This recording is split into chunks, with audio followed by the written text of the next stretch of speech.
Мої вітання в ефірі «Всі на третьому». Сьогодні гість нашої студії, депутат Одеської міської ради Володимир Корнієнко. І разом зі мною цей ефір проведе моя колега Ольга Мозгова. Вітаю, Ольгу, вітаю, пане Володимире. Добрий день. Доброго дня всім. Отож, маємо дві такі теми. Давайте одразу про них заявимо нашим телеглядачам, анонсуємо. Це об'єднання поліклінік, яке не сталося, і чому, і навіщо воно робилося, поговоримо. І про міжквартальні проїзди, чому вони не ремонтуються, а гроші шалені вбухуються ось в наші проспекти, які і так, в принципі, не в поганому стані. Поки ми плаваємо там на надувних човниках в своїх дворах.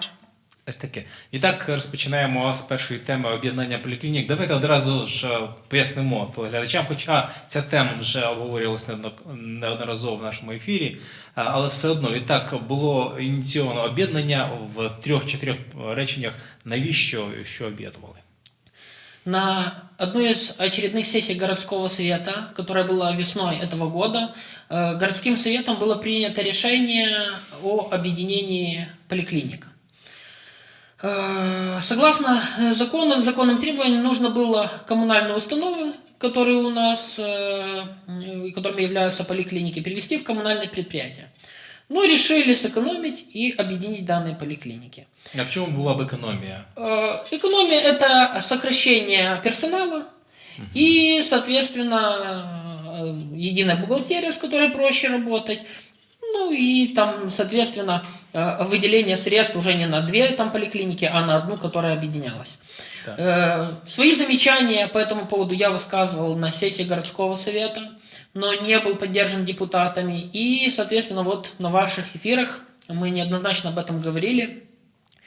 И сейчас поменялся начальник департамента здравоохранения. И, я так понимаю, пересмотрели данный вопрос, прислушались уже к мнению и общественности, и депутатов, и приняли решение не объединять поликлиники. А чому спільнота була проти? Чому ви були проти об'єднання? Дело в том, что так как у нас было 11 поликлиник, их приняли решение объединить в 5. То есть, к примеру, возьмем Малиновский район. Есть 2 поликлиники, 16-я поликлиника и 10-я поликлиника. Одна находится на Ленпоселке, вторая на Черемушках. Достаточно большое количество человек, которые там обслуживаются. Это пенсионеры, это инвалиды, людям, которым сложно добираться.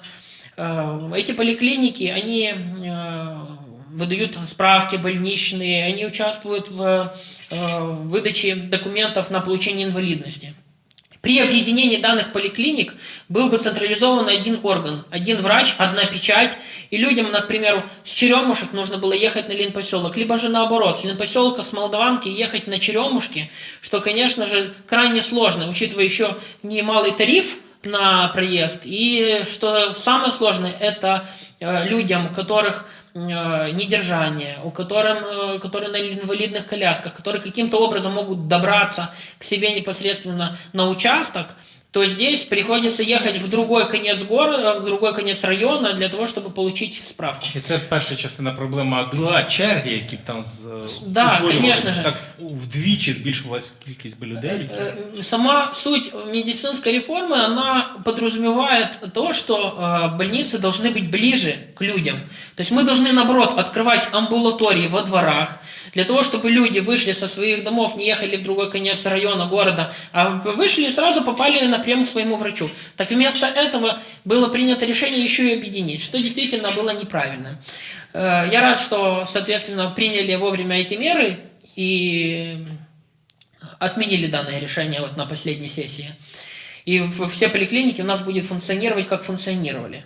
Помимо этого, действительно была вообще под угрозой вся медицина первой ступени у нас в городе, потому что при таком объединении город бы потерял лицензию медицинскую, потерял бы основные документы, и те декларации, которые бы заключали люди, они бы были бы аннулированы. А их было сколько? Понад 300 тысяч? Да, достаточно очень большое количество, и соответственно, люди бы не получили бы те средства, которые бы должны были быть перечислены непосредственно субвенции с Киева сюда, в Одессу. Помимо того, так как аннулирована медицинская лицензия, врачи бы по закону не смогли бы оказывать вообще помощь в поликлиниках. То есть пока бы оформлялась лицензия, это бы прошло бы несколько месяцев. Может, в Одессе мог наступить медицинский коллапс. Но я рад, что этого не случилось.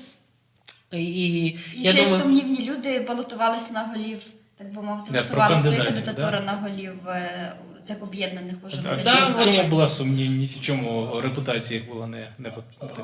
были в прошлом у них Судимости грешки, люди, судимости, да, что, соответственно, не позволяло им Причому участвовать. судимості за корупцію. І цих людей, які були спіймані колись вже на гарячому, на хабарі, їх знову ж таки хотіли висунути. Вони далі сунуться очолювати. Ну, Тут дуже предметні претензії до них були. Да. Конкурс отменили, конкурс не состоялся, вернее, так сказать, так как было принято решение не объединять данные Навіть наша поликлиники. знімальна група приїжджала на цей конкурс, і таки ми на нього не потрапили, бо його відмінили. Это касательно вот объединения поликлиник. Ну, действительно, благо того, что сейчас те врачи, те коллективы, которые работают в поликлиниках, я общался с многими врачами, все очень довольны, то, что приняли такое решение оставить все так, как оно есть, перевести просто в коммунальное предприятие. Это действительно способствует там, дальнейшей продуктивной работе. И, соответственно, мы должны на будущее работать над тем, чтобы открывать амбулатории во дворах, в районах, в округах, для того, чтобы людям было ближе приходить какие-то проблемы, мы тем самым спасем больше жизней. Тож вже не страшно, ідіть, хто не заключив договір з сімейним лікарем, підписуйте декларації. Тому що не буде ніякого вже об'єднання, вже от як є існуючі поліклініки, які в нас є по районах відповідних в Одесі, от так вони залишаться, тобто можна сміливо йти і не боятися. Да, кстати, пользуясь случаем, нас смотрят одесситы, действительно, просим их вот от лица городского совета, как депутат, прошу их приходить в поликлиники, заключать декларации. Это поспособствует тому, что они смогут выбрать себе того врача, которому они доверяют, который действительно сможет качественно им предоставлять услуги. Они будут закреплены за тем врачом, где они прописаны.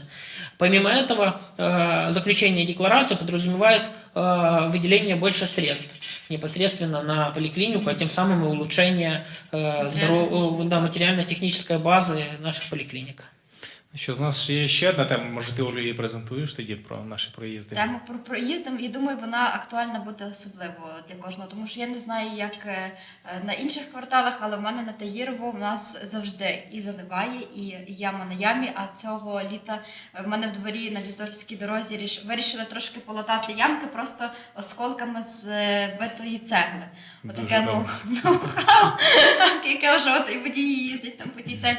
І от я не знаю, завжди сприймаю і завжди читаю ці новини, де якийсь відбувається міжквартальний ремонт з надією, а раптом попаде в цей список і мій двір. Ну, напевно, що цього року цього не буде. Але оця ситуація, за яку розказував сьогодні Володимир, де просто стоїть собі вода майже по коліна в дворах. То це... Ну, він ще не розказав в нашому ефірі, нехай Зараз розкаже. ми почуємо, так, і покажемо відео. Да, вот непосредственно ко мне еще в прошлом году обратились жители домов, которые находятся в моем избирательном округе. Они проживают напротив Малиновской администрации, это центр Черемушек, и с проблемой о том, что там разбитая дорога. В прошлом году мы подали данный проект на ремонт, капитальный ремонт данной дороги. Проблема в том, что там перебита ливневка, достаточно дорогостоящий ремонт. Мы сделали проект. В этом году деньги не были выделены на данный проект. А яка сума має бути? Там где-то порядка 8 миллионов.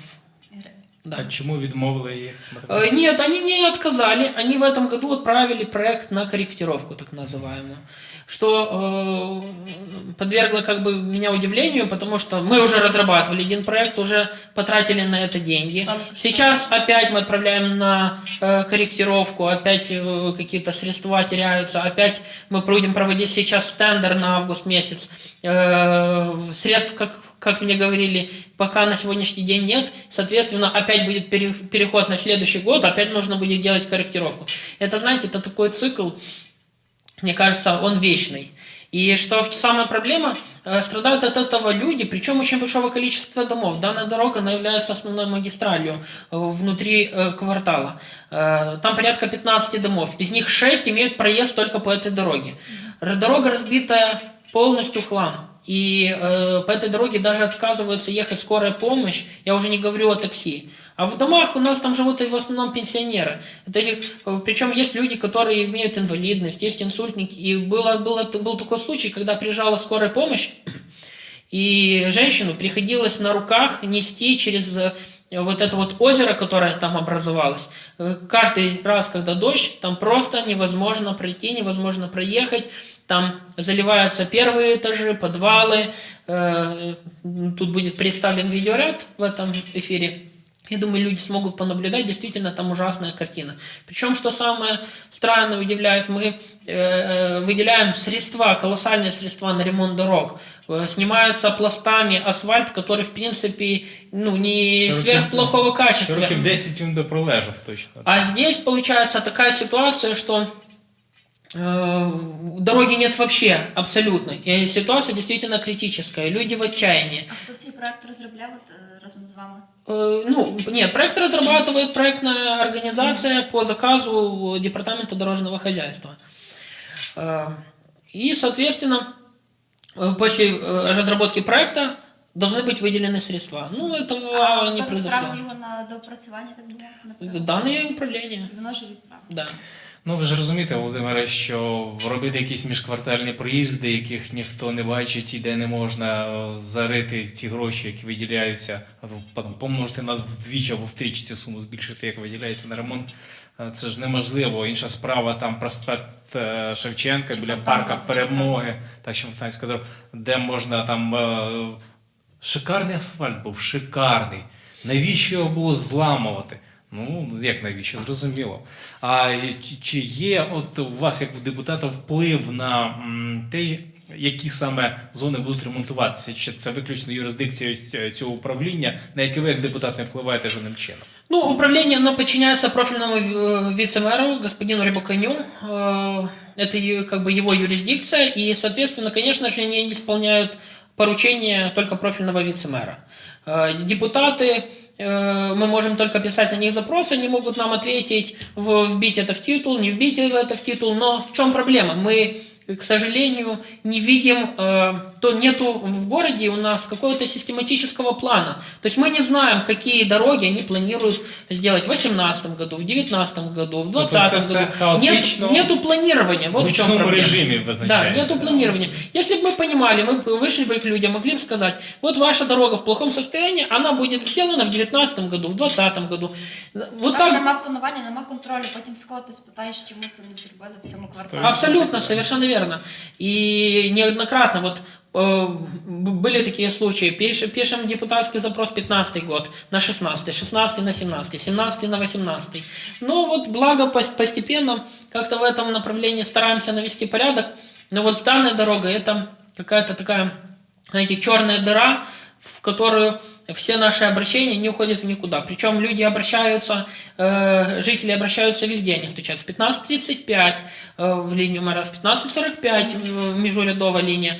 И обращались, были на приеме, я вместе с людьми был на приеме у начальника управления, мы были у профильного вице-мэра. Но что опять говорили, что в этом году денег нет, средств нет, мы отправляем проект на доработку, мы отправляем, сейчас будем организовывать тендер, они кормят людей завтраками, а так делать нельзя. Надо идти людям навстречу, потому что ситуация критическая, люди в отчаянии, и неоднократно... І наступного разу вони просто перекриють дорогу і будуть чекати, поки не почнеться ремонт. Я думаю, что до этого может дойти, соответственно, мы стараемся проводить с людьми работу, уговариваем их о том, что этого не делать, как-то пытаемся найти точки соприкосновения, но почему-то чиновники, мне кажется, работают, наоборот, против этого. Мне кажется, им, наверное, доставляют удовольствие вот эти перекрытия дорог, вот эти вот лица людей, которые ходят чуть ли не рыдают, а там очень много пенсионеров, которые действительно не могут даже порой добраться до дому, потому что первый этаж реально затоплен. Олю, може сюжет зробити з цього приводу? Може.